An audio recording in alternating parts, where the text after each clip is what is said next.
Good afternoon, PyCon. Let's welcome Zekun Li, there and back again. Disenable and re-enable garbage collector at INSTACRAM.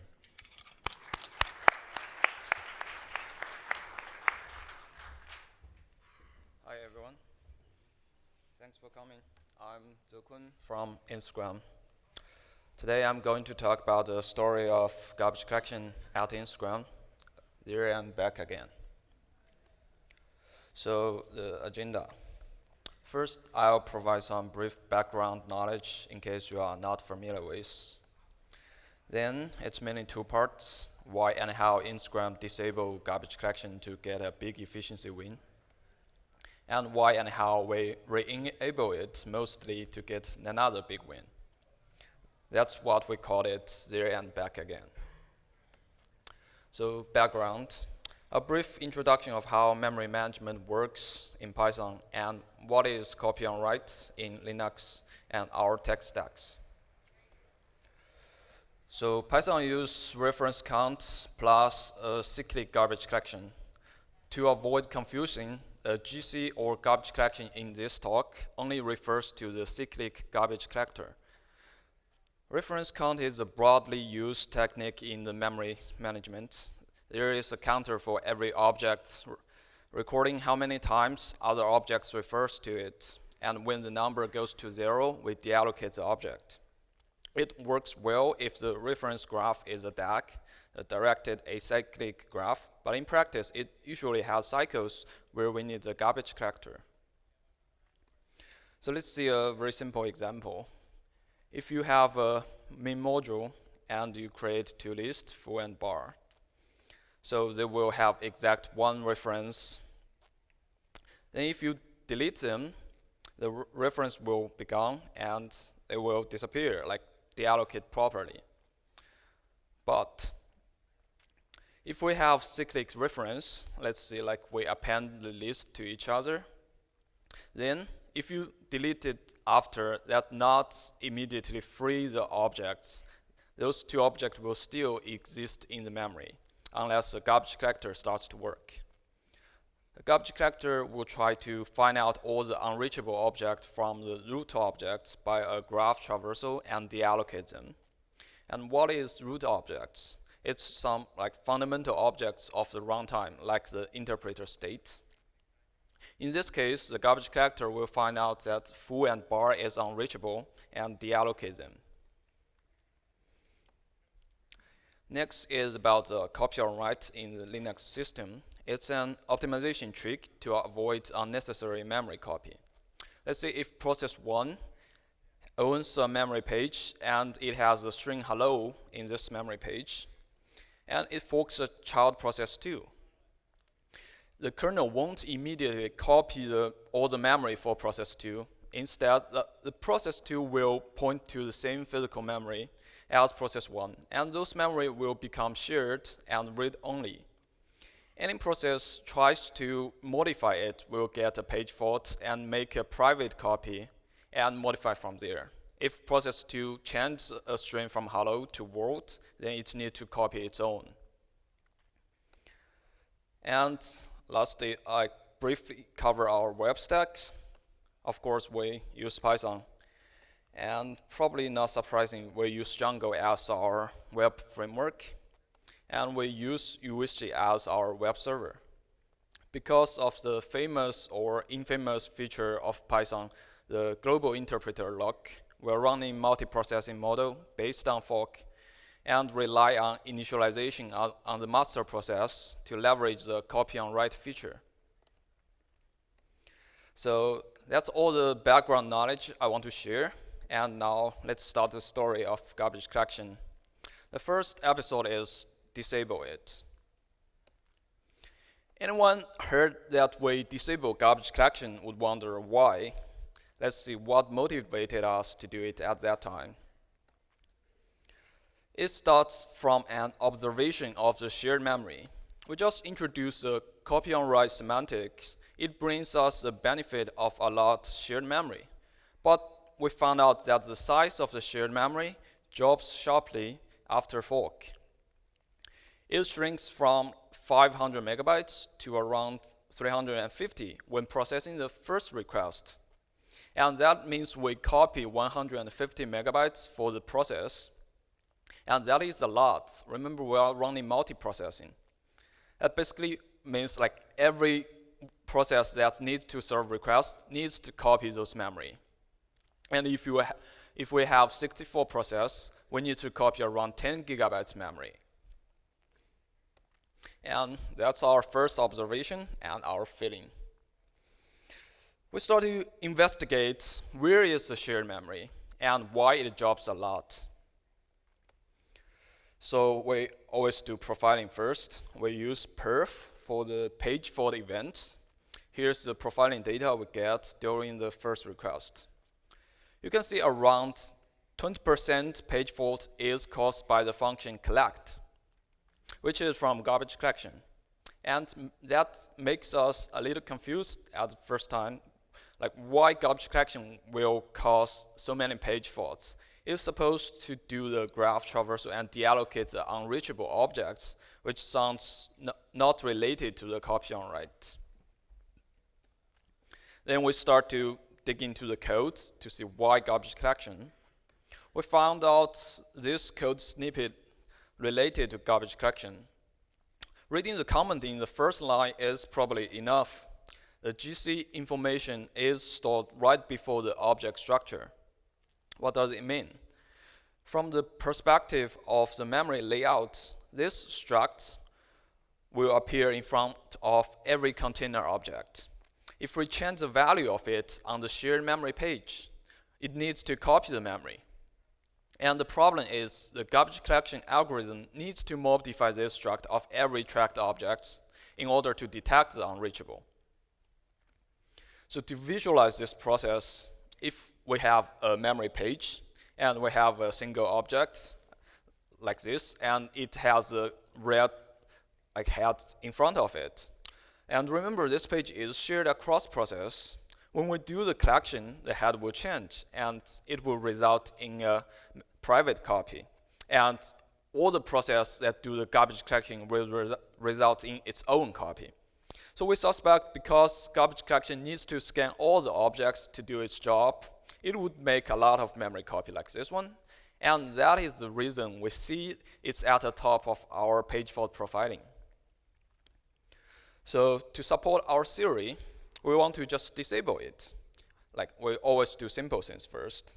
If we wonder whether we can disable it without totally breaking the memory management, the answer is yes. We still have reference count working. The garbage collection is only used to solve the cyclic reference problem, which can be solved by the reference count. If you carefully write your program, it's possible to avoid the cyclic reference, like using weak reference property. Then it's time to start our experiment, but how to disable GC.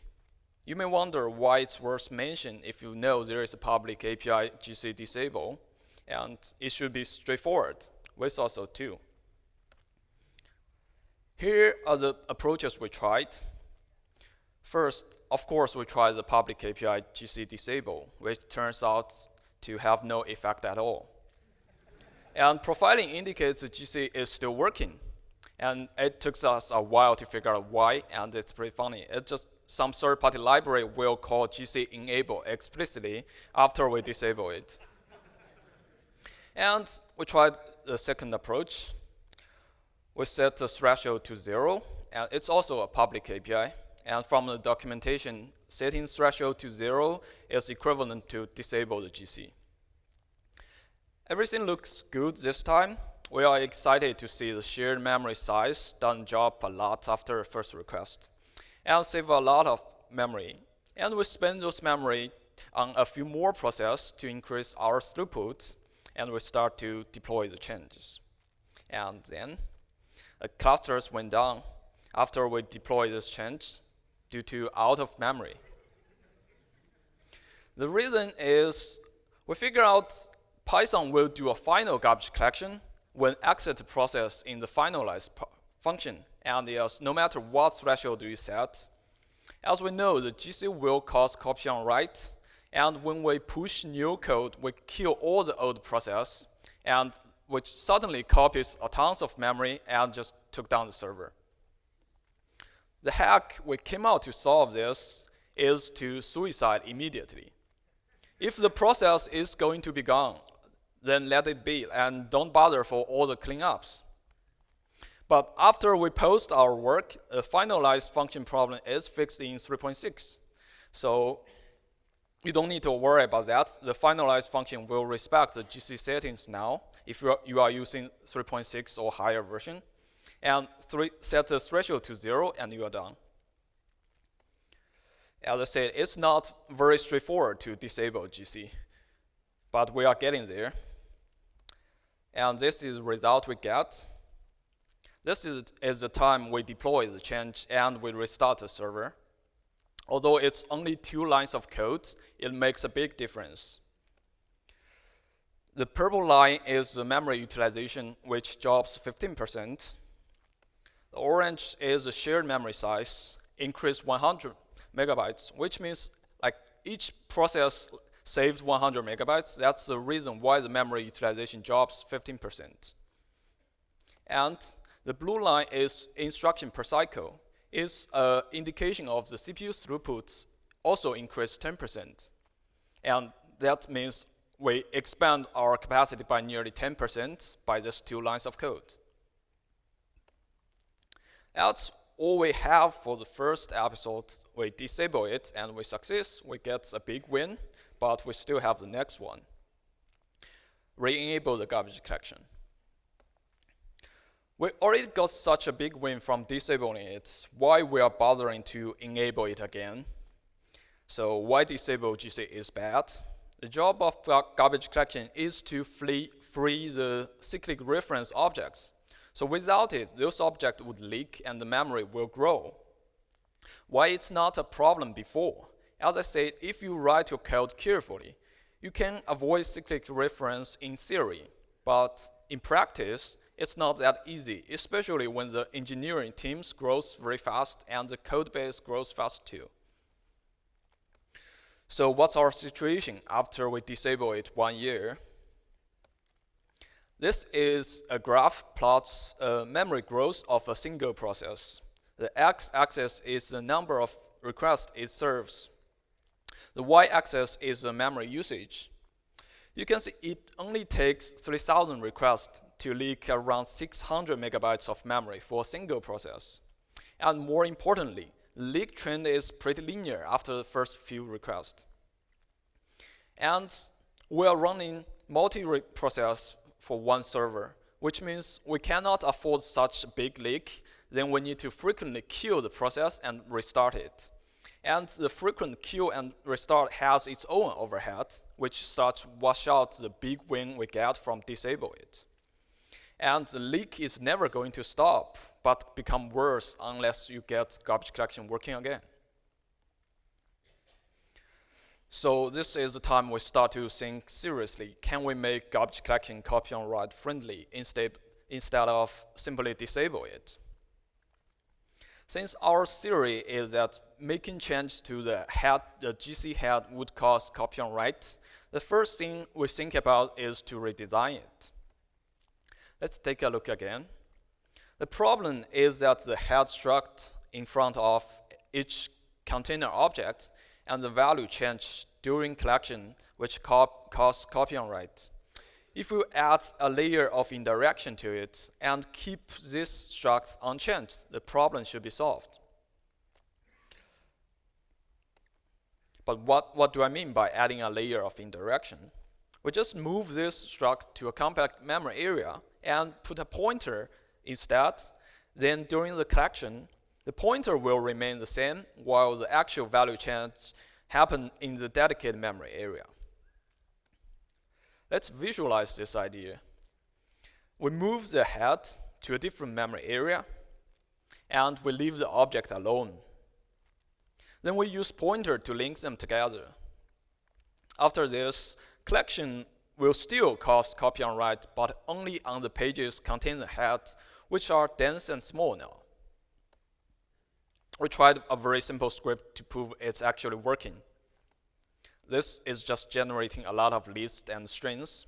and we fork and do a garbage collection and check the memory usage.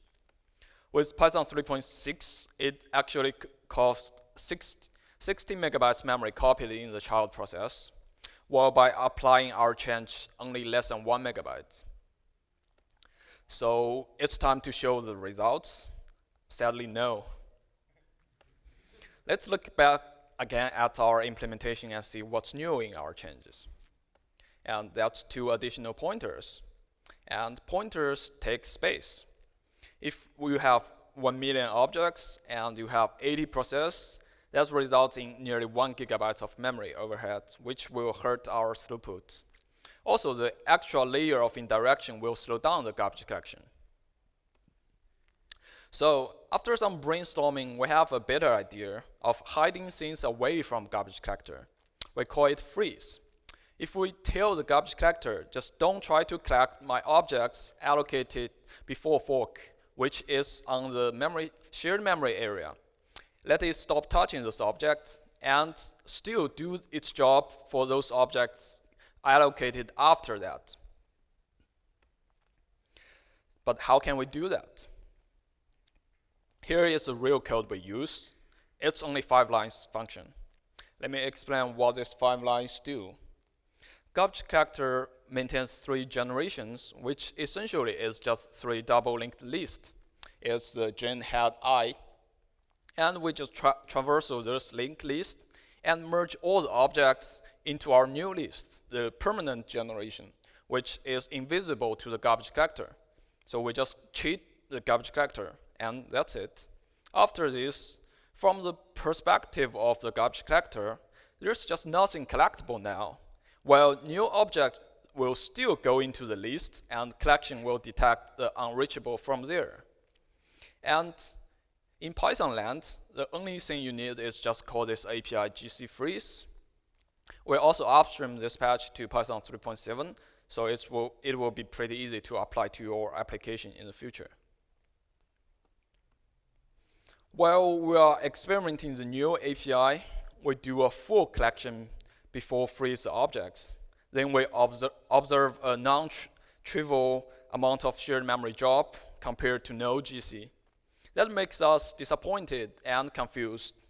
But while we investigate, we figure out an even more interesting observation.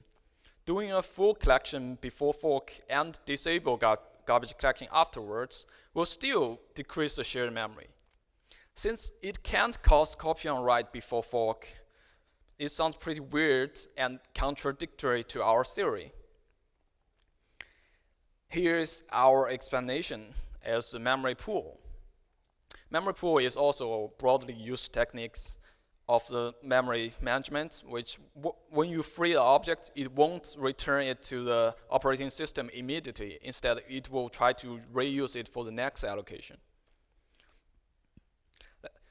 Garbage collection is not a direct cause. Since it happens before fork, there's no shared memory at all. But it could be an indirect cause. Let me visualize the process. Once we do a collection, it will free some unreachable objects and return it to the memory pool. Then, after we fork, the child process tries to allocate some new objects. The memory pool will give it from this page, which is in the shared area now, and that causes the copy on write again. So our final solution is to freeze objects before fork while we keep garbage collection disabled at the master process. Then we enable GC after we fork. This works nicely for us.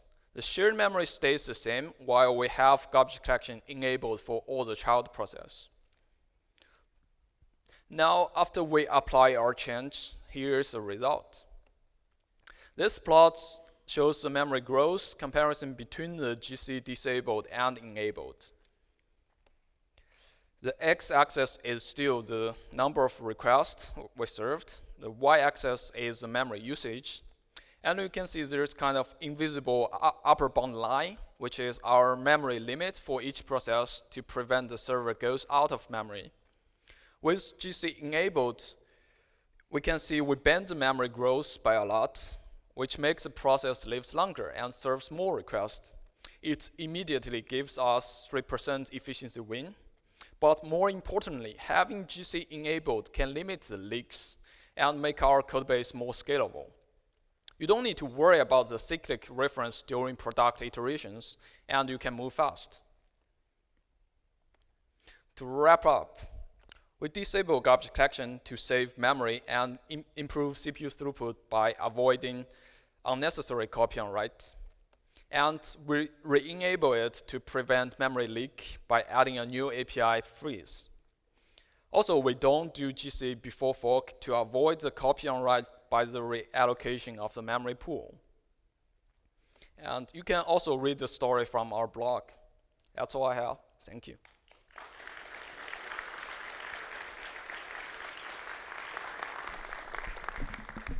Thank you, Zekun. We now have about 7 minutes for questions.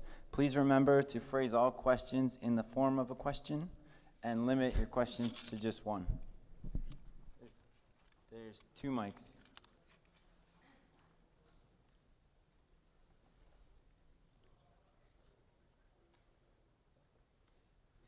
Questions?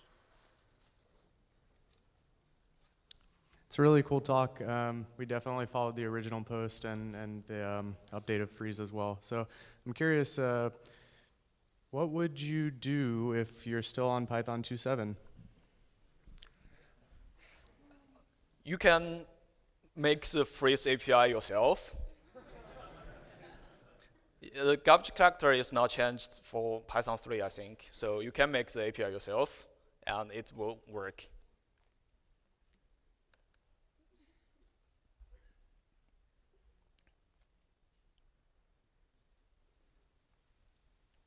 I noticed at the end that the memory usage was still going up, even if a bit more slowly. Can you comment on that? Yes, and we suspect it's due to our code base have some like global dictionary which does the cache and never evict it, and that's a code quality problem, not a garbage collection problem. What was your experience pushing the changes you made to the 3.7 repo?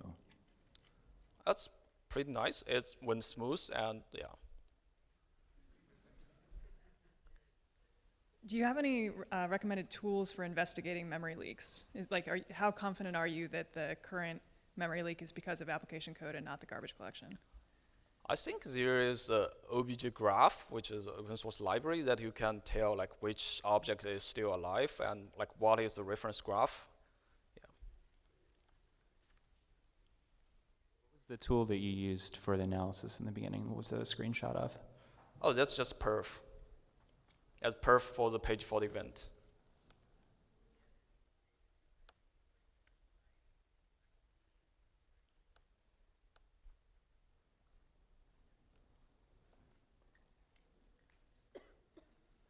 Any more questions? We have a few more minutes. All right. If not, let's all give our speaker a big round of. Oh, sorry. Thank you. Sorry, last question. I'm sorry. Took me a while. You mentioned you're using UWSGI, and yes. you mentioned you are disabling in before fork and you're re-enabling in after fork. Yes. How do you detect the before and after fork events? So we do the warm up in the USG, and there is a USG like API that allows you to execute Python function before fork, and there is an API that post fork, which is decorator. You can use that. Thank you. Thank you.